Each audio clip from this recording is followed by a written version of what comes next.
Dando continuidade àquele projeto que eu propus em vídeos anteriores, de tratar a transcendência através da ilustração da literatura, eu hoje vou trazer um conto de E.L. Peretz.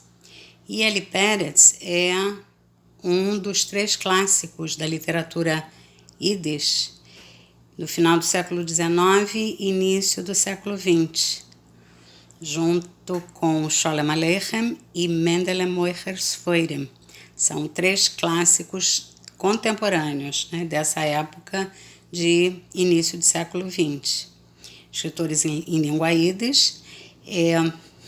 Mais ou menos 80 anos depois, Isaac Bashevis Singer, também escritor em língua Yiddish, mas já de uma outra geração, ganha o Prêmio Nobel de Literatura em língua Yiddish.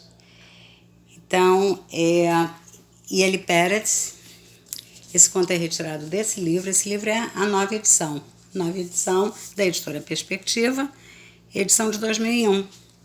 Quer dizer, tem uma edição anterior, eu tinha, mas de tanto manuseio, acabei substituindo pela edição nova. E E.L. Peretz nasceu no leste europeu, na Polônia, em meados do século XIX. Ele nasceu numa família religiosa, praticante, mas ele mesmo se tornou um iluminista. Ele aderiu ao movimento iluminista, lia em 3 ou 4 línguas, né, literatura, e se ambientou na sociedade maior. Quer dizer, ele saiu do shtetl, ele saiu dos muros, né, do gueto.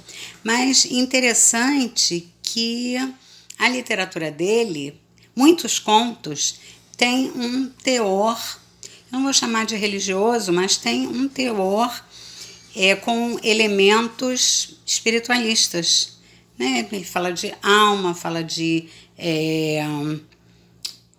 Elias o profeta, Eliyahu Hanavi.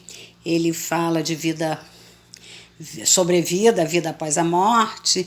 Então, embora ele tenha, né, aderido ao movimento iluminista e seja considerado um iluminado, um maskil,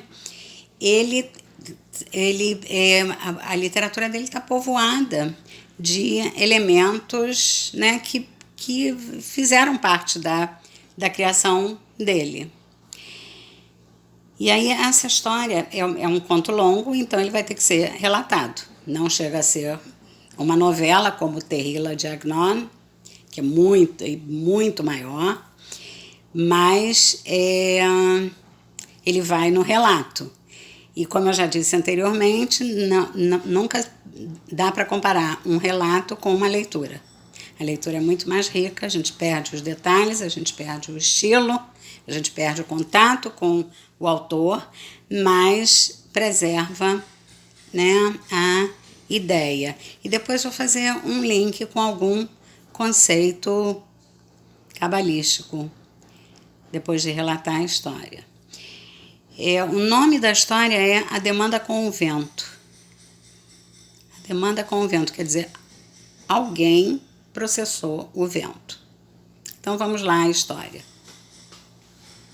Início do século XX, né? Quer dizer, 120 anos atrás, aproximadamente. Então, Peretz conta a respeito de uma viúva chamada Shunamit, que vivia numa aldeia de pescadores na orla do mar Mediterrâneo, em Israel. Quer dizer, a gente pode supor que é perto de Yafo, né? Mas ele não localiza a aldeia, mas ele diz que era na orla do mar Mediterrâneo e que era em Israel. E essa viúva Shunamit, o sustento dela como era uma aldeia de pescadores, ela se sustentava remendando redes, consertando redes de pescadores que rasgavam ou precisavam de alguma emenda, algum remendo. E era disso que ela sobrevivia. Só que chegou um período de ventos muito fortes. E os pescadores não iam ao mar, não podiam ir ao mar, por causa dos ventos. E com isso, sem pesca, as redes não precisavam de remendo, de conserto ou de ampliação. E aí ela ficou completamente sem trabalho e completamente sem sustento. Então ela pensou, bom, eu não tenho o que comer, não tenho com o que me sustentar, os ventos continuam, é uma estação que deve permanecer, então eu vou ter que sair e pedir. Mas eu não posso pedir dentro da aldeia, na casa dos pescadores, porque eles também não têm. Né? Quer dizer, foi uma estação que abalou toda a aldeia, que se sustentava de pesca, né? E derivados. Então ela foi caminhando até que ela chegou numa mansão de um homem rico. E aí ela bateu na porta, ela disse para ele, olha, eu tô com fome, eu não como há muito tempo, eu queria que você me desse alguma coisa. Ou me desse, ou me emprestasse alguma coisa para comer, depois eu devolvo. Aí ele disse, olha, você não pega nada emprestado, nem nada doado. Pega o que não tem dono, porque assim você não vai ficar devendo nada a ninguém. Aí ela disse assim, mas tudo tem dono, só o deserto não tem dono. E no deserto não tem nada, não tem absolutamente nada. Então, como eu vou pegar alguma coisa que não tem dono? Aí ele disse, olha, ali está o meu celeiro. E eu acabei de descarregar o celeiro com a minha produção de farinha de trigo e eu estou voltando de Jerusalém para onde eu levei para o templo do rei Salomão, eu levei 100 sacas de farinha de trigo e o celeiro está vazio. Só que as prateleiras estão com pó, quer dizer, a farinha é tão fina que ela passa pelo saco, né? Então as prateleiras têm resíduos dessa farinha. Estou acabando de chegar de uma entrega, então as prateleiras estão vazias. E isso que os resíduos dos sacos que passaram pelo tecido não tem dono. Então você vai lá, recolhe e é seu. E você não vai ficar devendo nada a ninguém. Então ela foi até o celeiro, recolheu. De fato, as prateleiras estavam, né, empoeiradas, com pó de farinha de trigo, e ela recolheu quanto ela pôde recolher, e levou para casa e deu para ela fazer 3 pãezinhos. Então ela fez 3 pãezinhos e assou. Quando ela foi comer o primeiro pãozinho, alguém bateu na porta dela e disse, salva uma pessoa da fome. Há 3 dias que eu não como. A minha aldeia pegou fogo. Então, eu sou um dos únicos sobreviventes e a aldeia foi destruída por um grande incêndio e eu estou fugindo há 3 dias, não tenho o que comer. Me salva de morrer de fome. Então, ela pensou, ele está precisando mais do que eu. E deu para ele o primeiro pãozinho. Quando ela foi comer o segundo pãozinho, novamente batem a porta. E aí alguém chega e diz assim, por favor, me salva da morte. Minhas terras, minha casa, minha fazenda foi invadida por bandidos. Todos foram chacinados, minha mulher, meus filhos, os funcionários que trabalham lá. E eu sou o único sobrevivente e eu estou fugindo, né? Desde aquele dia da invasão e eu estou faminto. me salva da morte. Então ela deu o segundo pãozinho para ele. Quando ela foi comer o terceiro pãozinho, passou uma lufada de vento que abriu as janelas, abriu a porta do casebre, a lufada entrou dentro do casebre e levou o pãozinho para o mar, em direção ao mar. Então ela pensou assim: o que é isso, né? O primeiro pãozinho eu entendo, era alguém que necessitava mais do que eu. O segundo também foi dado a uma outra pessoa. Salvei uma vida. Eu ainda tinha o terceiro pãozinho. Mas o terceiro pãozinho ser arrebatado por uma lufada de vento, arrebatado de mim e jogado no mar, isso é nada, isso é para nada, isso não faz sentido. Então, o vento agiu mal. E eu vou até Jerusalém encontrar o rei Salomão com um processo contra o vento. Por isso o nome do conto é A Demanda com o Vento. E aí ela foi até Jerusalém. O Pérez não conta como, se foi a pé, de carroça, ou parte a pé, parte de carroça. Eu fui pesquisar, o Pérez não diz, mas eu fui de curiosidade, eu fui olhar. Jerusalém fica mais ou menos 65 quilômetros da orla, né, para o interior.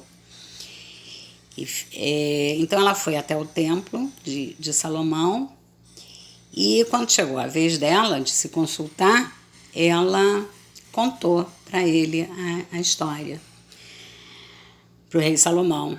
Aí ele disse: olha, você fez uma longa jornada, então agora você vai fazer um lanche. Depois que você lanchar, eu vou te dar a sentença. E aí ela foi, né? Alguém foi servir um lanche para ela. Nisso entraram 3 homens de uma fila, né, para julgamento. Chegaram 3 homens com sacos nas costas. Eram mercadores ismaelitas. Quer dizer, ismaelitas é de outra procedência, né? E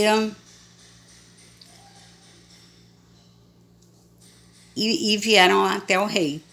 E o rei disse assim: qual é a demanda de vocês? O que vocês desejam? Aí eles disseram: olha, nós estávamos no mar com um grande tesouro, carregamento de ouro e joias, somos comerciantes, e houve uma tempestade muito forte. E começou a dar água dentro da embarcação. Nós começamos a rezar para todos os deuses. Rezamos para o deus de Moab, rezamos para o deus de Amon, rezamos para todos os deuses que conhecemos, até que rezamos para o Deus de Israel e dissemos: se nós nos salvarmos dessa tempestade, nós vamos entregar todo o nosso tesouro que está dentro do barco para o Deus de Israel. Como se o Deus de Israel desse valor a tesouros materiais.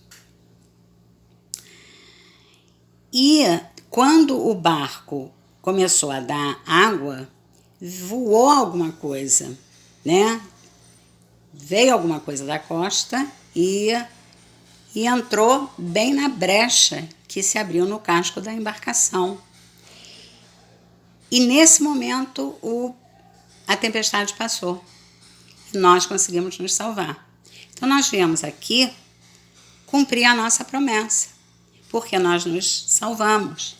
Então saímos perguntando para as pessoas: aonde fica o Deus de Israel? Aí as pessoas disseram, olha, vai até Jerusalém que o rei Salomão vai te dizer. E aqui nós estamos com os sacos do tesouro, o carregamento que nós tínhamos, né, a bagagem, a mercadoria que nós carregávamos na embarcação, para dar para o Deus de Israel. E aí o rei Salomão disse assim, vocês viram o que fechou, o que veio voando e fechou a brecha da embarcação? Aí eles disseram sim, foi um pãozinho. E mostraram, né, um pãozinho todo molhado, mostraram um pãozinho que entrou na brecha. E aí o rei Salomão dispensou os mercadores, chamou a viúva Shunamite e disse para ela, você não precisa mais se preocupar com o sustento. Todo esse carregamento que estava dentro da embarcação é seu. E fica sabendo que o vento não age sozinho. Não adianta você processar o vento. O vento só é um instrumento. Ele só cumpre uma missão. Porque tudo é decisão do alto, é decisão de Deus. Bom, essa é a história. Bom, esse é um relato